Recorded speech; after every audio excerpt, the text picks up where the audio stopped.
Автомобили весело зимой, разновидностей еще больше было. И карбюры, и механический впрыск, и инжектор, до хрена чего. В спорте машина тоже показала неплохие результаты и тоже могла похвастаться с многими конкурентами, в том числе премиального сегмента. Самые дешевые стулья в мебельном магазине мягче, чем сиденья в тех машинах. Я начинаю привыкать. И стоит она по цене металлолома.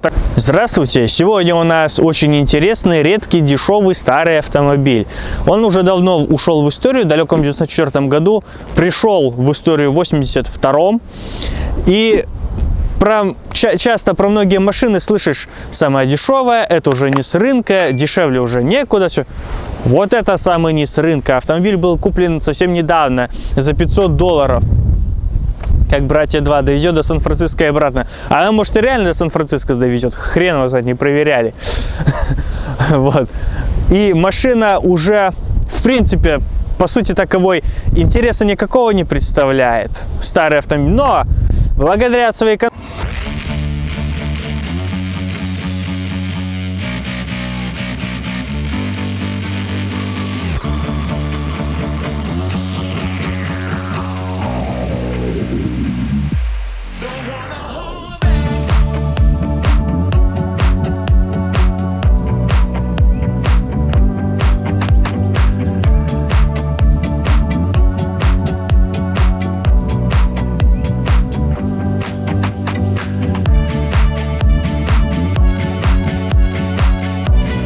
еще является каким-то аргументом в качестве зимнего автомобиля. Потому что бывают автомобили повседневные, рабочие лошадки, на которых там в нормальном состоянии, на которых не жалко там всякое барахло возить и мучить его. Есть автомобиль выходного дня. А это именно зимняя машина, в моем понимании. Поэтому благодаря своему продольно расположенному двигателю и заднему приводу, ну, расположение не важно, но за счет того, что задний привод, двигатель здесь продольно расположен, автомобили весело зимой толпе молодых парней понаваливать боком, погазовать, получить положительные эмоции. Вот для этого, ради этого аргумента и этого пункта достаточно очень важного, я считаю, особенно для 18-20-летних ребят, это очень хороший аргумент. И стоит она по цене металлолома. Так что в этом плане, конечно, к автомобилю в принципе не может быть никаких претензий. Конечно, днища пороги варились, арки задние гнилые. Но для таких разовых выездов и на свой страх и риск использовать на повседнев ее еще можно. Благодаря своему заднему приводу сзади автомобиля не балка, а получается двойной рычаг. Ну и спереди два рычага, расположенные в L-образном виде. То есть автомобиль уже комфортнее многих других представителей D-класса, потому что это D-класс, по сути, считается. Сменил его уже в 1994 году первый Mondeo, и Mondeo уже был переднеприводным, потому что этот автомобиль и застал ту эпоху, когда многие переходили, автопроизводители, заднего привода уже на передний. Ну, за исключением, конечно, BMW и Mercedes, которые по сей день задний привод, философию заднего привода так и оставили. Но все равно многие начали массово переходить с заднего привода на передний. Тот же самый Opel, кстати, потому что, ну, за исключением Омеги, потому что этот автомобиль тоже очень хороший. Если говорить, как я сказал в начале видео, в качестве зимнего автомобиля, то это либо вот Sierra, либо Омега, либо что-нибудь из BMW, ну и Mercedes. Ну, мне больше симпатичнее на BMW, чем Mercedes. Там 30-ка, 34-ка, может, какая. То есть в этом плане хорошо. И я снимал, кстати, проект, ну, наполовину проект, потому что автомобиль я не строил, я перебрал только двигатель с 24-й Волгой, что автомобиль можно сделать с V8, он будет быстрее и тоже в качестве зимнего автомобиля, то есть для разных целей. Но если ставить газоновский, покупать Волгу, все это строить, это экономически нецелесообразно. Почему? Потому что с газоновским двигателем там динамика 12-13 секунд получается, а эта машина, забегая вперед, здесь 2-литровый инжектор, она разгоняется за 10 секунд, ее показатели заводские, по крайней мере. BMW с M50, который я тоже снимал, 2.5, она 8.6 показывает, то есть и будут они стоить дешевле, чем суммарно собрать Волгу, поэтому в Волге экономический смысла никакого нету, нецелесообразно. И эти машины будут покомфортнее, побезопаснее, поинтереснее по управлению, по ощущениям, по динамике. Но самое главное, это сердце автомобиля. И за всю историю его с 82 по 94 год здесь куча всяких двигателей устанавливалась. По объемам 1.3, 1.6, 1.8, 2.0, 2.3, 2.8, 2.9. Вот 2.8, 2.9 V6, 2-литровые даже были V6. Конечно, очень малые поршни были, но все равно, тем не менее, 2.0 были тоже и V6. По дизелям 2.3 был от Peugeot рядная четверка и рядная четверка 1.8 турбо. Но по дизелям так все более просто и понятно, но по бензину, по объемам вроде бы, да, немало, но разновидностей еще больше было. И карбюры, и механический впрыск, и инжектор, до хрена чего. Вот с рестайла пошли вот лифтбеки и седаны, в основном с 2-литровыми инжекторами. Это лучший, на мой взгляд, мотор, который здесь и установлен. 2.0, 8-клапанный инжектор. Единственное, что было две разновидности инжектора на 115 и 120 лошадиных сил. Многие скажут, ну и что тут, 5 лошадиных сил принципиальная разница, а принципиальная разница в поведении автомобиля, потому что был инжектор ОХЦ с одним распредвалом, там был 98 поршень, ход 87, степень сжатия 9,2. Но было 160 крутящего момента на 115 лошадиных сил, и эти 160 крутящего момента, максимальная полка момента начиналась с 4000 оборотов. У нас до ХЦ 2 распредвала, но тоже 8-клоп, как и тот. Но здесь уже 120 лошадиных сил, на 5 больше, но здесь это не принципиально. А принципиально то, что 170 крутящего, ну чуть-чуть побольше крутящего, 10 ньютон-метров, не так это особо и чувствуется. Но полка момента начинается с 2500 оборотов. То есть на низах гораздо комфортнее ездить на этой машине. Ну и теоретически она меньше будет жрать. И степень сжатия здесь 10,3, а там 9,2. То есть степень сжатия увеличили, КПД двигателя стало выше. То есть при том же расходе топлива можно бодрее, быстрее ездить. Проще говоря. Поршень 86 и ход 86. Пятиступенчатая механика. Здесь устанавливали на эти машины пятиступенчатые механики, четырехступенчатые, четырехступенчатые автоматы. Но они, конечно, старые, допотопные. И я не знаю, ли они еще вам попадутся. Если попадутся, лучше механики ставить. Потому что автоматы, в принципе, не мудреные, но жизнью убитые. И механика все равно лучше выживает, чем автоматы. А так, в целом, по косякам здесь даже язык не поворачивает говорить. Подтеки, это все понятно, запотевание. Главное, чтобы автомобиль заводился, ехал и поршневая была, скажем так, хоть с каким-то остаточным ресурсом, чтобы вы масло тупо не лили ведрами. И хоть как-то ехал. Но этот автомобиль едет достаточно неплохо для своих лет, для своего пробега и для своей судьбы. В 1983 году в Европе в конкурсе «Лучший автомобиль года» занял 2-е место. Первое вступил, ну, Вагу, разумеется, Audi сотка C3. Но все равно автомобиль пользовался популярностью, было много типов кузова, вот седан, трехдверный лифтбэк, ну тогда еще называлось хэтчбэком, но вы начнете меня сейчас поправлять.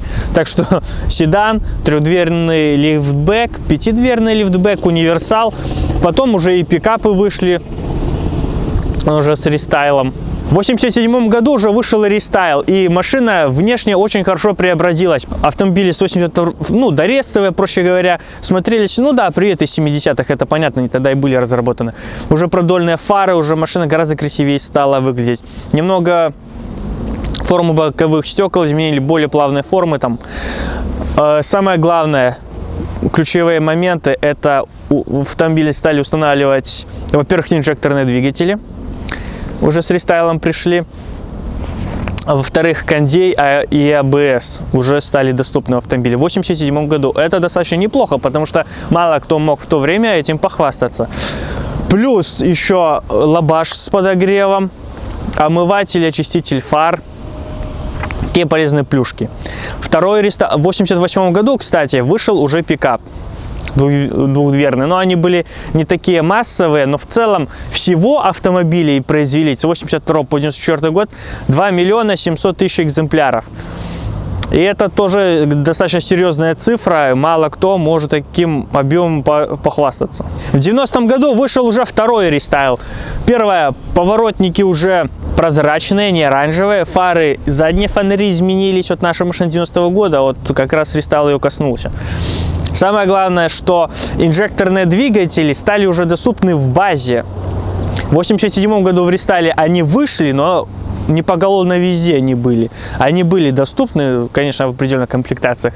А с 90-го года они уже в базе были доступны. Не помню, вот сказал я сейчас, не сказал. В 1987 году Кондей, АБС, вот эти вещи вышли. Здесь также изменили руль, торпеду. Задние дисковые тормоза были доступны, но не везде. Здесь, по-моему, еще барабаны стоят. Последний рестайл вышел в 92 году, уже незадолго до снятия с производства этого автомобиля. Изменили, конечно, торпеду, приборку, руль, дверные карты чуть другие поставили, но это уже не так массово было, потому что уже через 1,5 года машина конвейер уже и покинула. По полноприводным версиям. В 1985 году, если я не ошибаюсь, поправьте, представили Sierra XR 4х4. Но сначала это был трехдверный лифтбэк, а потом уже только в июне 86 уже представили универсал. Но он назывался уже не XR 4х4, а Gia. Ну и куда без спорта. Была заряженная версия Sierra Cosworth. Компания SVE в 1984 году разработала двигатель UBD. 2-литровый рядная четверка, но он был 204 лошадиные силы мощностью, максималка 244 км в час, 6,1 секунды до 100. Мало кто ездил в современном мире на автомобиле с такой динамикой. Далеко не каждый, я считаю. Автомобиль, конечно, спортивный руль, спойлер, сиденье Рикара. Ну, конечно, тормоза не стоковые, это все понятно, автомобиль был другой. Но был трехдверный лифтбэк, красили его только в черный и белый цвет. Позже в голубой начали красить. В 1985 году, насколько я знаю, в июле, по-моему, началось уже производство этих автомобилей. Позже начали ставить еще и полный привод на этот автомобиль. Было 66 на заднюю ось момента и 34 на передок, насколько я помню. Дальше компания Teakworth доработала этот двигатель еще. Уже было 224 лошадиные силы. И усовершенствовали тормоза, но более мощные тормоза поставили. Также другой бампер был и широкий воздухозаборник. То есть в спорте машина тоже показала неплохие результаты и тоже могла похвастаться с многими конкурентами, в том числе премиального сегмента. Ну что по салону? Если коротко, для 90-го года это шикардос. Для второй половины 90-х, когда они у нас начали появляться на марке массово, ну я имею в виду про свою местность, когда уже начали гольфы, пассаты, ауди, сотки, 80-ки гонять, вот такие форды, пыжики, вот эти первые 405-е там, Мерседесы, БМВ, у тебя после отечественного автопрома, это, конечно, был просто шик. Ой, это все идеально. Сейчас, ну что, печка, ручка коробки передач сломанная, ручник механический, но руль красивый такой, прямоугольный, тоже там по форме мерседесовский, БМВшный чуть напоминает. Всякие ниши для ваших вещей, небольшой бардачок. Боюсь открывать, вдруг не закрою. В целом неплохо. Разумеется, все на веслах. А, есть люк, самое главное, но люк механический. Надо само веслом мутить, чтобы он открылся. Так все, ну, очень хорошие мягкие сиденья. Вот что понравилось, так это мягкие сиденья. Потому что сегодняшние новые автомобили, бюджетные, в минимальных комплектациях, даже в средних комплектациях, ну, такие дрова, блин. Самые дешевые стулья в мебельном магазине мягче, чем сиденья в тех машинах.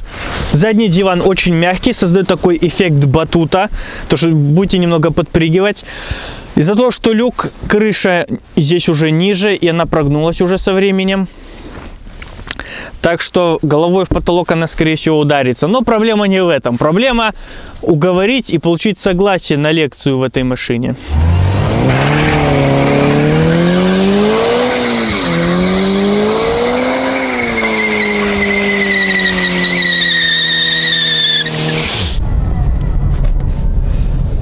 Самое интересное в этой машине то, что, ну, конечно, в любой старой машине уже где-то будет что-то скрипеть, греметь, но это не важно. Чтобы этого не замечать, нужно ехать по-особому, в БМВшном стиле. Сейчас я поясню, что имею в виду. Радует то, что есть тахометр. Конечно, не во многих автомобилях он будет работать. Ясное дело, вернее, может, будет работать, но неправильно. Но, в принципе, что он здесь есть, это уже хорошо, приятно уже. От современной машины отличий минимум. Но, конечно, по ощущениям, сразу по интерьеру ты видишь, понимаешь, где ты находишься. Что автомобиль уже дофига и более лет. Но, в принципе, заводится, едет. И для фана здесь есть все, что нужно.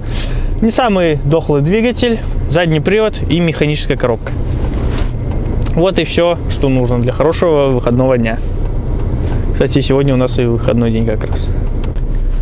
Ну, для начала надо немного привыкнуть. Я уже начинаю привыкать. Сейчас чуть более резко я со светофора выпрыгнул. Да ёп.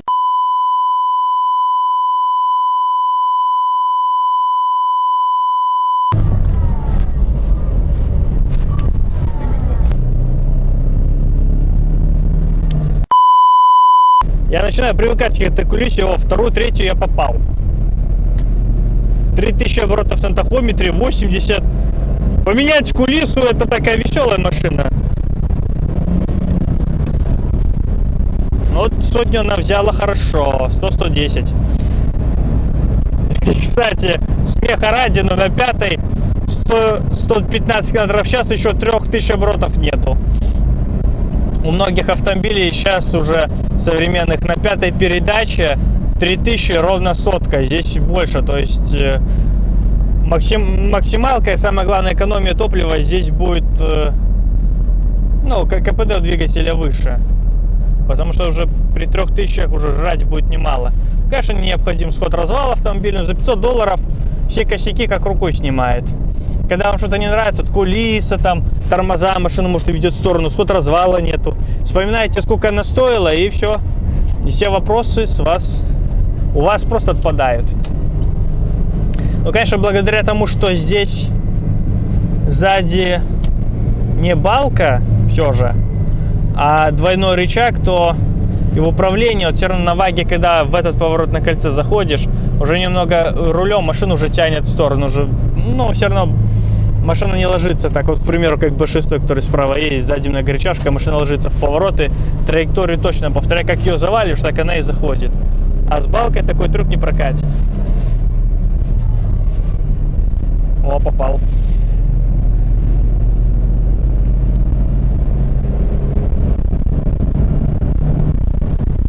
И вот так на этой машине и надо ездить, чтобы скрип салона не слушать. Может, что-то гудит, визжит, там вибрирует. Больше газа и все. А главное, лучше музыку включить, и все будет нормально. Комфортная езда. И ездить надо в таком BMW-шном стиле. Педаль в пол. Сход-развальчик здесь нужен.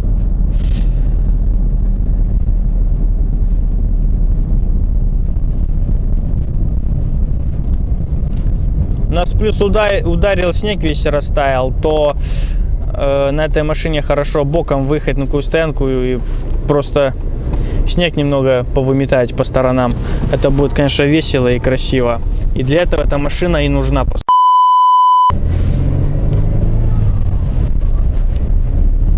Но промежуточный вывод. Здесь дыр нету, ниоткуда не дует. Это хорошо, кузов в нормальном состоянии. Для 32 лет отлично. Она едет, чуть больше газа, и машина выравнивается. Если там где-то что-то потраивает, чуть больше газа, это все выравнивается, вы не замечаете. Прет она хорошо, тормозит.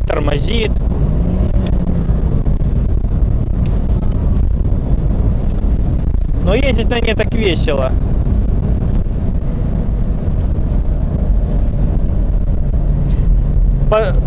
До сотни на ней весело ездить, она нормально берет. 10 секунд завода она до 100 должна брать. Ну, ехать может, конечно, чуть медленнее. Вот. Печка греет. Все нормально. Ну, единственное, сход-развал в машине нужен. А так, в общем, если у вас реально там за 2 зарплаты можно такую машину купить себе, и вы уже автомобилист, у вас уже статус меняется. Если, ну, это больше актуально ребятам, которые только о автомобиле мечтают и только права получили. Реально, вот она стоит $500, 2 зарплаты среднестатистических наших. Вот. И у вас уже статус, уже автомобилист, у вас уже есть автомобиль, и вы уже решаете проблемы, опять же, с ходовой, с двигателем, там, все эти технические моменты изучаете, познаете, у вас и знакомые на разборках, и везде там на СТО появляются. Конечно, капитально эту машину делать смысла никакого нет, потому что в целом здесь все нормально с точки зрения кузова, но если кузов капитально переваривать, это и красить можно $1000 закопать, две стоимости этой машины. Так подделывать ее и катать, насколько ее хватает, и все, самое разумное применение этому автомобилю. Но если только вы не фанат. Если делать машину капитально, то есть кузов там, он еще в нормальном состоянии, но если уже полностью переваривать, красить, это выйдет $1000. Это две стоимости такой машины. Это неразумно. Разумно ездить так, как есть, насколько ее хватит. Ну, поделать косяки какие-то, вот, технические, вот, кулису там заменить, сход-развал, что-то может по подвеске, так, чтобы машина просто ездила. Эксплуатировать ее уже в таком режиме. Ну и если, конечно, вы не фанат и не хотите ее в полный идеал привести.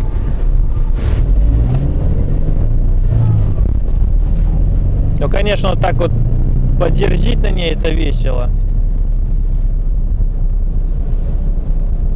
Запахи уже немного в салон пробиваются, но это нормально, это нормально.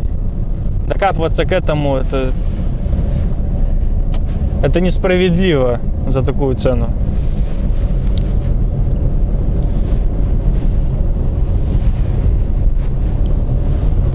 Тормоза слабоваты, но машина тормозилась. От 110 я смог оттормозиться в 0, войти в кольцо, так что по тормозам тоже претензий нет.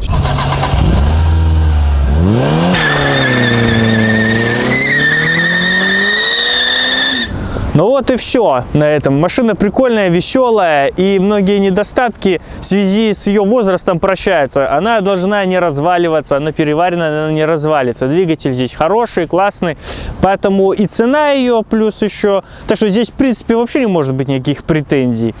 Это самый низ рынка, по большому счету. Но я не буду идти на второй круг. Я благодарю вас за внимание, спасибо, что смотрели, смотрите наши предыдущие видео. Пацанский сегмент у нас тоже был, но машины там уже были подороже. Счастливо!